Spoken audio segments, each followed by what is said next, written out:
Bonjour tout le monde, j'espère que vous allez bien. Moi c'est Sarah et bienvenue sur la chaîne I Am Sarah Flow. Sur cette chaîne vous allez pouvoir retrouver du lifestyle, des vlogs, pas mal de vlogs d'ailleurs sur ma vie d'expatriée pour 7 mois en Écosse. Donc si cela t'intéresse, n'hésite pas à cliquer sur le bouton s'abonner juste en dessous pour suivre mes aventures. Aujourd'hui on va parler d'un sujet qui m'a littéralement sauvé la vie. Oui, j'ai bien dit sauver la vie et on va parler de journaling. Vous allez me dire, comment ça écrire dans un carnet, ça t'a sauvé la vie? Je vais vous expliquer. Dans cette vidéo, je ne compte pas rentrer en détail sur ma propre utilisation du journaling. Je ne vais pas vous dire littéralement au mot près ce que j'écris, mes pensées les plus profondes que je mets dans mon carnet.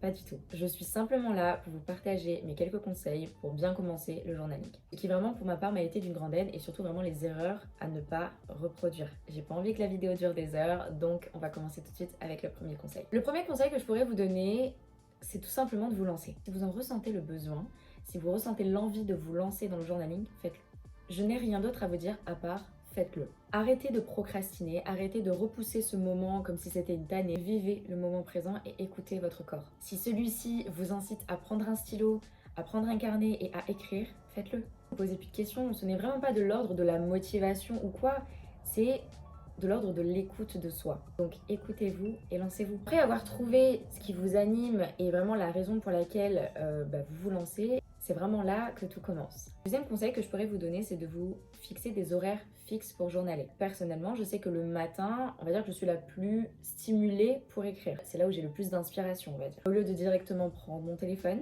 je prends mon carnet, je prends un stylo, mon carnet qui est resté sur ma table de chevet toute la nuit parce qu'il est toujours à côté de moi. Donc je me munis de mon carnet, j'ouvre une nouvelle page, je mets ma date et j'écris. Et j'écris toutes sortes de choses. Ça peut être des affirmations, ça peut être des intentions, ça peut être des poèmes, ça peut être un dessin, ça peut être tout ce que vous voulez. Et je fais pareil le soir avant de me coucher. Cela va vous permettre de créer une routine, de s'installer dans une routine agréable et douce. Comme si vous allez vous créer un attachement à votre carnet, un attachement personnel, comme une sorte de bulle.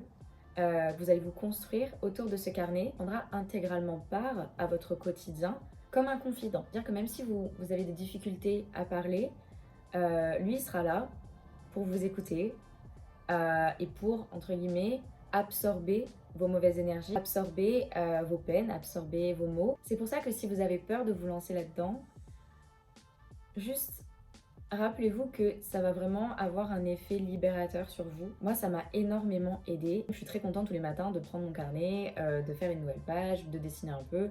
Ça peut être très très simple. C'est pas obligé que ce soit genre de l'art, du grand art ou de la grande littérature. Au contraire, ce qui m'a également facilité la tâche, c'est d'écrire dans un beau carnet. Pas besoin qu'il coûte ultra cher ou qu'il soit hyper distingué. Juste prenez un notebook qui vous plaît, qui vous correspond. Vous le voyez le matin, vous êtes en mode genre ok, j'ai envie de l'ouvrir, j'ai envie d'écrire. Décorez-le, faites en sorte qu'il vous ressemble à 100%. Personnellement, je n'en tiens qu'un seul et j'y mets tout. D'autres préféreront en avoir plusieurs, un carnet pour les manifestations, un carnet pour les pensées un peu plus sombres, pour des histoires passées, pour un shadow work. Personnellement, le mien, vu que je débute, est un peu fourre-tout. Mais ça me va parce que je trouve qu'il me ressemble pas mal. J'écris des poèmes, je manifeste, j'y mets mes intentions, des affirmations positives, du self-care. J'y mets toutes mes to-do list, vous savez à quel point j'adore ça. En revanche, personnellement, je me permets de sortir avec mon carnet. Il y en a plein qui refusent de le sortir de la maison, il faut absolument qu'il reste sur la table de chevet, sur le bureau. Moi, ça me dérange pas de sortir avec. Après, c'est chacun fait comme il veut. Ensuite, quatrième conseil que je pourrais vous donner, c'est de ne pas avoir de grandes attentes. Je m'explique. Allez-y doucement, ok?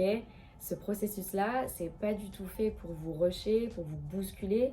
Au contraire, c'est fait pour apaiser votre cœur, pour apaiser votre âme, pour vous détendre et surtout pour avancer. Ne vous sentez pas obligé aussi de tout lui dire. J'ai l'impression de parler d'une personne, mais c'est clairement ça. Moi, je le considère comme une âme à part entière. Moi, au début, je n'étais absolument pas capable de tout lui dire. Et je dois avouer qu'il y a certaines choses encore à l'heure d'aujourd'hui dont je ne suis absolument pas certaine de vouloir, entre guillemets, l'aborder dans ce carnet-là. Et c'est pas grave. C'est pas grave si ce que vous écrivez, ça n'a pas de sens.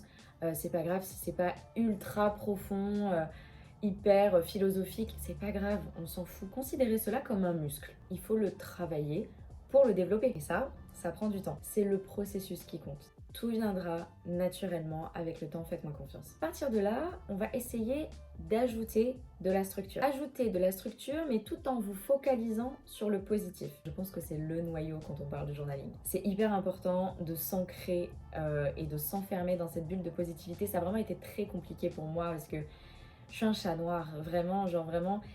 Je suis la représentation de la Black Cat Energy. Ça a été très compliqué pour moi de trouver du positif dans chaque petit élément de ma vie. C'est des choses tellement banales du quotidien, mais en fait d'être reconnaissant de ces petites choses-là, vous allez voir que ça va tout changer. Et de les mettre sur papier, ça bouleversera encore plus vos routines. Faut vraiment pas que le journaling devienne une source de stress pour vous. En mode, oh mon dieu, j'ai pas écrit dans mon journal ce matin, c'est la catastrophe, c'est la panique. Non, c'est vraiment une manière fun et agréable de commencer et de finir la journée. Quand je parle de structure, je veux surtout parler d'intention. Le journaling est l'ultime action pour manifester tout ce que vous voulez. Vous pouvez bien évidemment écrire dans votre journal sans forcément avoir une pensée derrière. Personnellement, quand j'écris quelque chose, il y a toujours une intention derrière ce message. Donc, tous les matins, je note 3 intentions pour ma journée, 3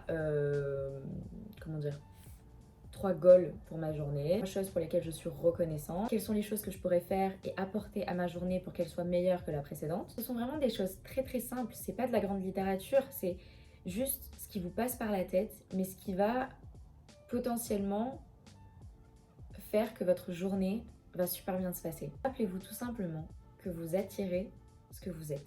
Et je pense que je terminerai la vidéo sur cette phrase. La vidéo touche à sa fin. J'espère sincèrement qu'elle vous aura plu, qu'elle vous aura aidé. Voilà, si vous vous questionniez un petit peu sur le journaling, est-ce que je commence, est-ce que je commence pas. J'espère que cette vidéo aura pu apporter des réponses à vos questions. Vraiment passer du temps à la construire. C'est une vidéo qui me tenait à cœur. Le journaling m'a vraiment beaucoup apporté.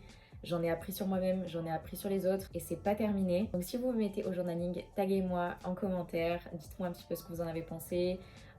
Si vous avez des conseils à m'apporter aussi, parce que je suis preneuse, moi je débute en soi, ça doit faire plus d'1 mois que j'ai commencé, ouais, un peu plus d'1 mois. Donc moi je vous dis à la semaine prochaine, je vous embrasse très fort, gros bisous.